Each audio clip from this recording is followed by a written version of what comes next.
Metro rail ప్రయాణికుల నుంచి parking ఛార్జీల వసూళ్లను మెట్రో సంస్థ అలాగే ఎల్ఎన్టీ సంస్థలు తక్షణమే ఉపసంహరించుకోవాలని ఏఐవైఎఫ్ రాష్ట్ర ప్రధాన కార్యదర్శి కల్లూరు ధర్మేంద్ర డిమాండ్ చేశారు. ఇక యువజన సంఘాల ఆధ్వర్యంలో నాగోల్ మెట్రో స్టేషన్ పార్కింగ్ వద్ద ప్రయాణికులతో సంతకాల సేకరణ కార్యక్రమాన్ని నిర్వహించారు. మెట్రో ప్రయాణికులకు ఉచిత పార్కింగ్ సౌకర్యం కల్పించాల్సిన బాధ్యత మెట్రో సంస్థదే అని వారు అన్నారు. ఇక ప్రభుత్వ భూములను ఉచితంగా తీసుకుని వాటిలో ఎటువంటి కనీస వసతులు కల్పించకుండా ప్రయాణికులు వాహనాలు నిలిపితే పార్కింగ్ ఛార్జీల పేరుతో దండుకోవడం సరికాదని అన్నారు. ప్రయాణికుడు అప్పటికే వందల రూపాయల ఛార్జీలు మెట్రో ట్రైన్కి చెల్లిస్తున్నారని మళ్లీ పార్కింగ్ పేరుతో వసూలు చేయటం, అది కూడా రవాణా ఛార్జీలతో సమానంగా ఇక అధిక మొత్తంలో వసూలు చేయటం దుర్మార్గమని అన్నారు.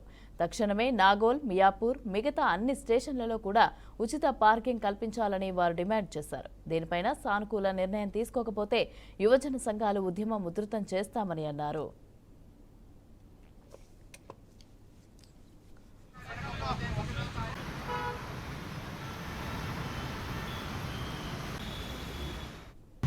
హైదరాబాదు మెట్రో పార్కింగ్ ఛార్జీలు విపరీతంగా వసూలు చేస్తున్నారు.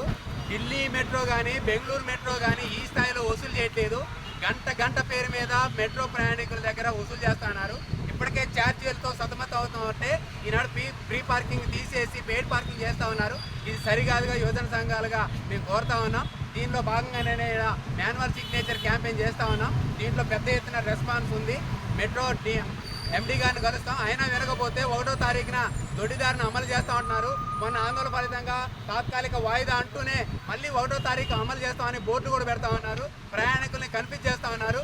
ఇది కనుక అమలు చేస్తే ఫ్రీ పార్కింగ్ ఏర్పాటు చేయకోకుండా, కనీస వసతులు కల్పించుకోకుండా పెయిడ్ పార్కింగ్ అమలు చేస్తే యువజన సంఘాలుగా అమలు చేసే రోజు సెప్టెంబర్ 1వ తారీఖున వందలాది మంది యువకులుగా, ప్రయాణికులుగా ఇక్కడికి వచ్చి అడ్డుకుంటామని, దీని మీద పునరాలోచించకపోతే ఈ మెట్రో సంస్థ, ఎల్ఎన్టీ సంస్థకి తగిన బుద్ధి చెప్తామని, ప్రభుత్వం కూడా స్పందించాలని చెప్పేసి ఈ సందర్భంగా ధర్మేంద్ర, అఖిల భారత యువజన సమాఖ్య రాష్ట్ర ప్రధాన కార్యదర్శి. ఈరోజు హైదరాబాద్లో ఉన్నటువంటి ఎల్ఎన్టీ సంస్థ, అదేవిధంగా మెట్రో సంస్థ ఈరోజు ప్రయాణికుల నడ్డి విరిచే విధంగా ఈరోజు ఛార్జీలతోని, ఈ పార్కింగ్ ఫీజుల ఛార్జీలతోని అక్రమ వసూళ్ల దందాకు పాల్పడిందనేది యువజన సంఘాల పక్షాన ఆరోపిస్తున్నాము.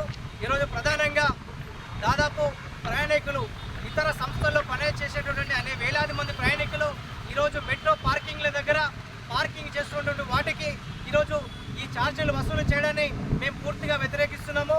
ఎల్ఎన్టీ సంస్థ, మెట్రో సంస్థ సెప్టెంబర్ 1వ తారీఖు నుంచి ఈ ఫీజులను వసూలు చేయాలని, ఛార్జీలు వసూలు చేయాలని చెప్పి ఇప్పటికే ఏకాభిప్రాయానికి వచ్చింది.